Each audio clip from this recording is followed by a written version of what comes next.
Hello guys, in this video I am going to show you how to send a message on Reddit, but first I just want to mention, don't forget to subscribe to my channel because at 10,000 subscribers I am going to show you my whole YouTube revenue statistics and growth strategy, how to make money online. So let's jump into it.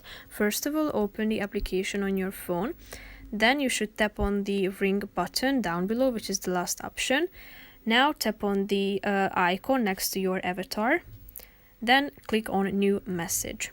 Now you are ready to type in the username of the user that you want to send the message to. Then you should type in the subject of your message, and then you should type in the message itself. If you are done with it, you should press the button send in the upper right corner of the screen. So now your message has been sent to the user. So that's pretty much it for this video. I hope you found it helpful. If you did, consider subscribing and see you in the next video. Bye bye.